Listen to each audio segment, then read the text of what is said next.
สวัสดีทุกคนขอต้อนรับทุกคนเข้าสู่รายการ AB Go Together มื้อนี้เฮาก็สิมากินเฟอมื้อนี้ว่าสิชวนมากินเฟอนำกันเด้อก่อนสิไปรับชมการกินก็ฝากกดไลค์กดแชร์กดติดตามช่องให้นำเด้อเพื่อเป็นกำลังใจให้เฮ็ดคลิปต่อไปเฟอมื้อนี้เฮาก็สิมามีเฟอหมูต้มเปื่อยแล้วก็สิใส่ลูกชิ้นนำแล้วก็ถั่วงอกเนาะผักเครื่องเคียงเขาก็มีผักกะหล่ำต้นหอมหรือว่าหอมบัวแหละแล้วก็บักถั่วอันนี้บักพริกหน่วยเก็บจากสวนว่าสิกินหน่วยละคำสิกินได้บ่นี่แล้วก็จะมีหอมลาบเด้อมากินกันเลยเฟอลาวอู้คือถั่วใหญ่แท้มาเด้อพี่น้อง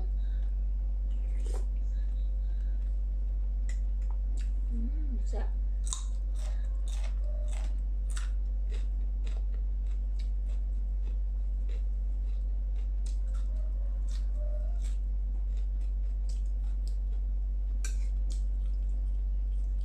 จนใครอันนี้คือหมูที่ต้มเปื่อยพอดีกิน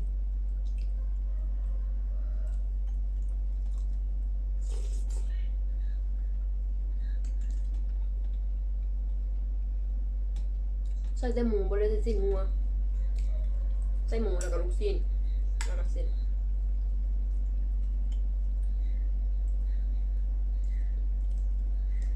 มาเด้อ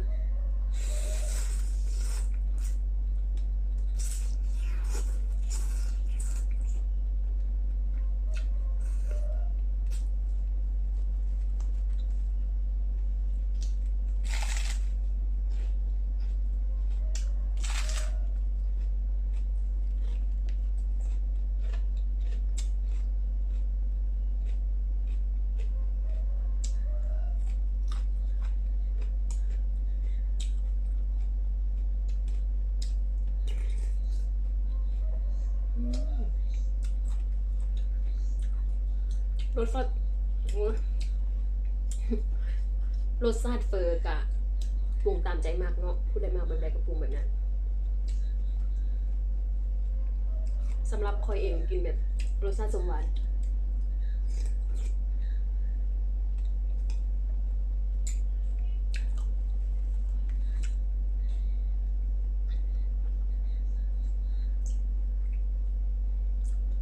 กระดูก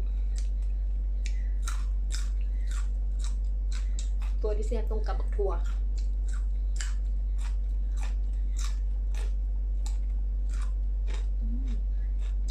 ความลับ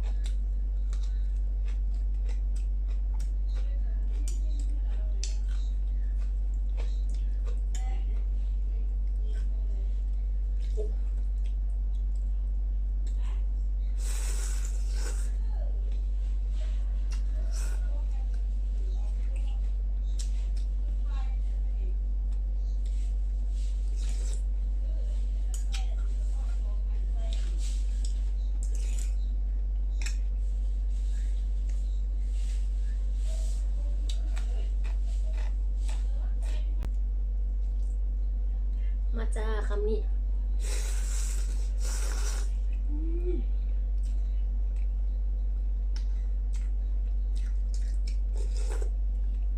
ลวกเฟอบ่ต้องลวกอ่อนป่านใด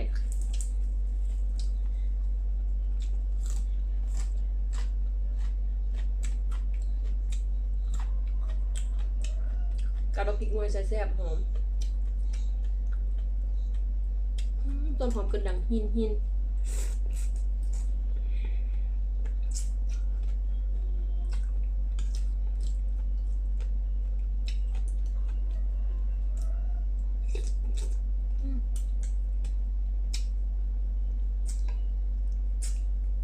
ดูคิดว่ามันบ่มีดูใส่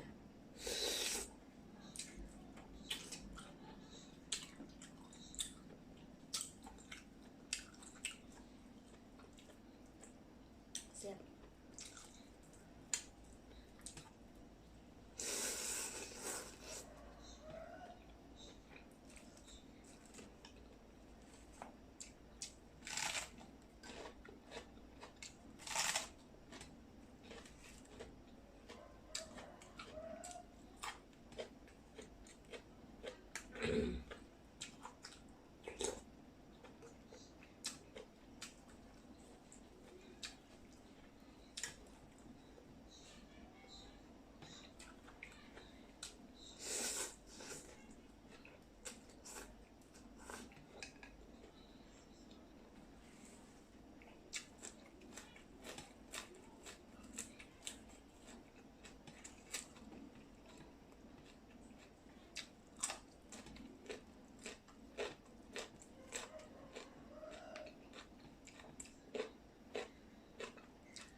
แพ้วมีหน่อยนึงเก็บอยู่สวน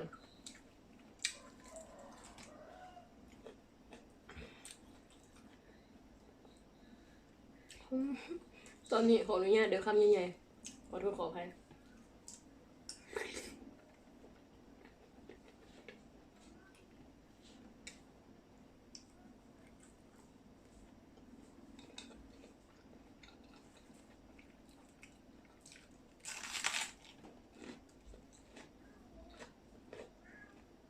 ครับ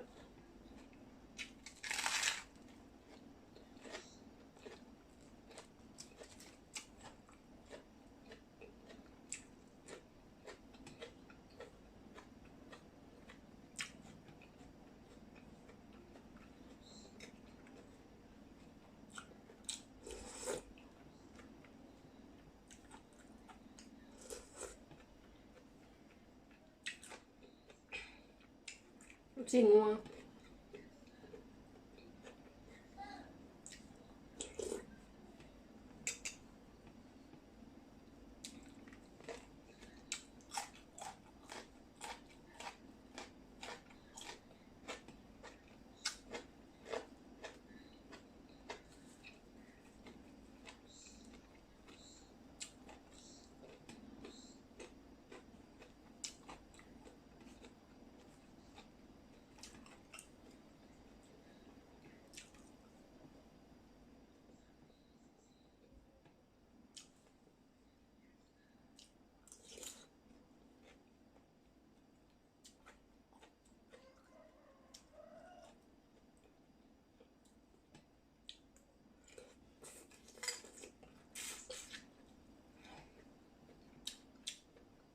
ให้ดู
ตัวใหญ่อะ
บ่เผ็ดปานใด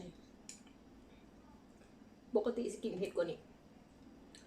แบบสิปรุงเผ็ดกว่านี้นะย่านมาตัวเองกินบ่ได้ก็เลยใส่แต่สำนี้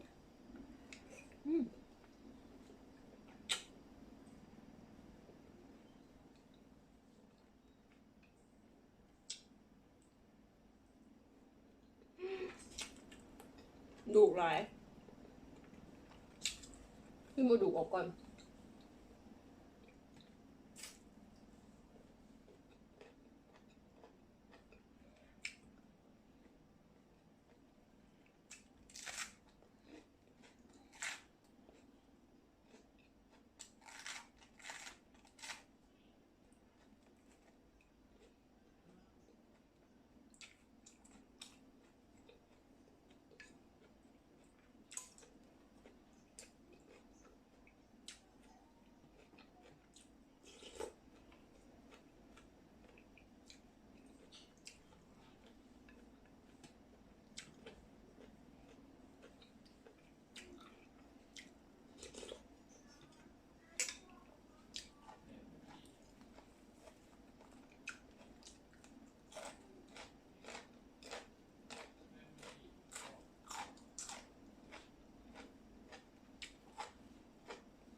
พริกใหม่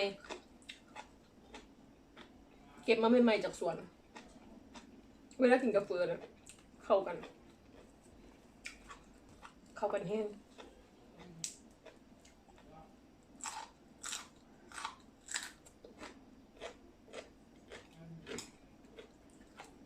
ถ้ากินเฟอร์แล้วบ่มีแบบพริกดิบเนาะบ่ได้การออกพริกใส่นะโอ้ยก็ซ้ำมาบ่กิน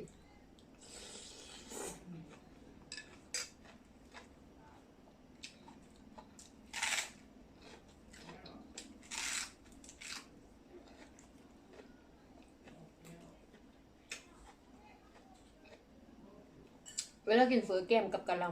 ำเข้ากัน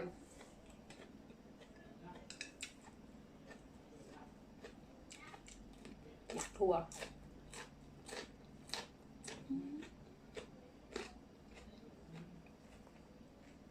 เขาบอกกินคำใหญ่กับบะแซ่บอ่ะ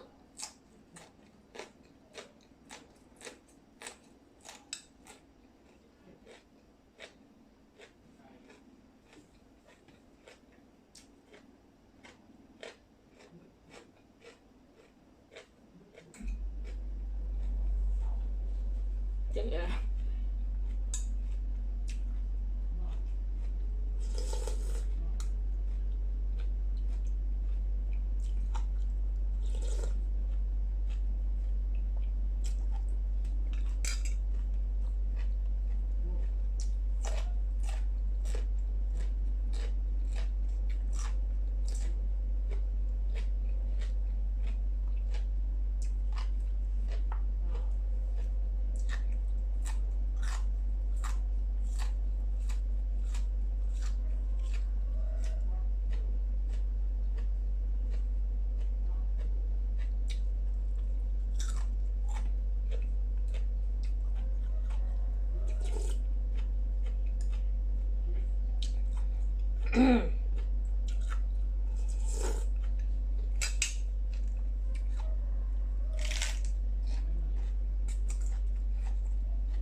สำหรับคลิปนี้กับพ่อซ้ำนี้เลยเนาะ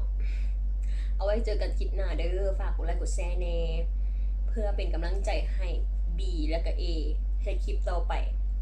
สำหรับคลิปนี้สวัสดีบ๊ายบาย